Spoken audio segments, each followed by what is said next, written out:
So, sorry we got interrupted there. My air conditioning heating unit was acting funny, so I had a service guy call, interrupted it. Anyway, back to memes.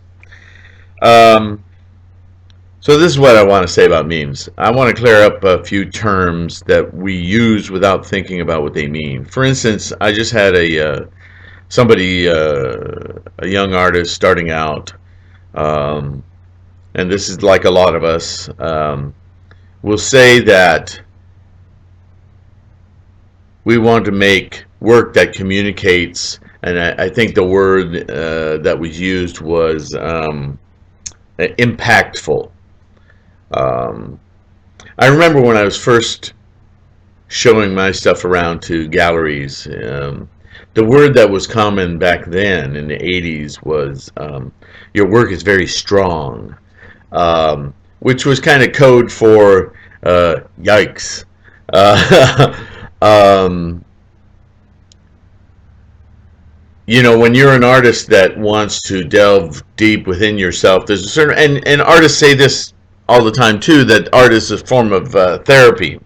Um, and that's all fun. I don't want to, in this talk, please understand, I'm not trying to make a value judgment on what you do. What concerns me the most is how you think about what you do. Okay, highly personalized work that I used to do very. Here we go into terms like surreal and stuff, but I would take the human form, the human body, and twist it and break bones and have bones sticking out of it and so forth. And because at that time it spoke to me about the torture, the feeling that I had about my sister's death, or relationships. Everybody could look at it and go, "Ooh, I know that feeling," but not everybody was like, "I don't think I want to hang that in my house," which is fine because I'm not trying to be the Campbell soup of art. Some people, you might want to do that. Again, not a value judgment. I'm just saying, not for me. And obviously, making work that's highly personalized, highly self-reflective, introspective, doesn't mean it has to be bone sticking out and all that. It could be very subtle. It could be very dreamlike. But still has those notes of language, visual language, that say this is a deeply personal moment. Um, and that's great. You can do that. But you need to understand that it's highly personalized, and that means that it fits a small audience, a small audience of people who are not just like-minded like you, but maybe in the same place you are in life.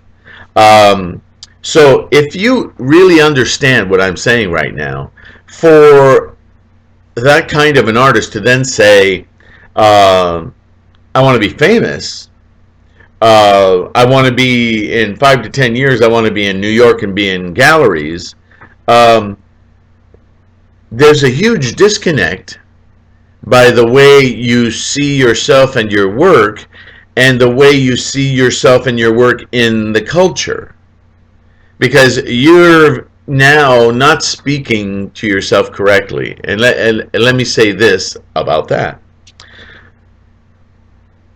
When you say, or when I say anything like the word famous, or let's just stick with famous. Let's look at some synonyms to famous. Popular, um, ubiquitous, everywhere. Think Kincaid and the whale painter, whatever his name is, and again, it's a popularist thing, and what that means in our culture, in the world's cultures, is to be easily marketable and liked by many. That's what fame is. That's what popular is. That's what, and just because you're popular and famous doesn't mean you suit everybody's taste, but it does mean that you have a large sector of the population wrapped around what you're saying, visually, vocally, whatever. Well, do you see that there's a great disconnect there between thinking of yourself as Madonna, uh, but being highly personalized and specific? It's impossible. It's impossible. You've created an enormous contradiction for yourself to not only overcome, but it's going to confuse you every single day. And to the degree that you succumb to that fame desire, that popularist desire, you're going to have to move your imagery towards something that's far less personal, far less narrow in what it's saying or portraying or envisioning, because that's the nature of being popular. It's just like, let me give you a perfect example of what I'm saying. If you take a survey of what the most popular pie is in the United States, you're probably going to have apple pie be at the top of the list. I just heard this recently on a TED Talk. A guy was talking about big data, and he was saying, but that survey basically is asking people about 13-inch pies. What do we think of as a pie? Is a big old pie that mom makes and everybody eats apple pie. That's the most popular. But if you change the question and you say, if you could buy pies in a 4-inch, little snack pies, what's the favorite flavor of a 4-inch pie? All of a sudden, apple drops to third or fourth in the list. Why? Because when you're buying a large pie, it's to satisfy a bunch of people. But when you're buying a 4-inch pie, it's just what you want, what you like. So you can be pickier. You can say, I like raspberry. I want raspberry. I like cherry. I love cherry pie. But you may be a person that loves cherry pie, but if you're buying a pie for Thanksgiving or a family gathering or whatever, and a lot of people are going to be there, unless other people are bringing a bunch of pies, you're probably going to bring an apple pie because everyone will eat an apple pie.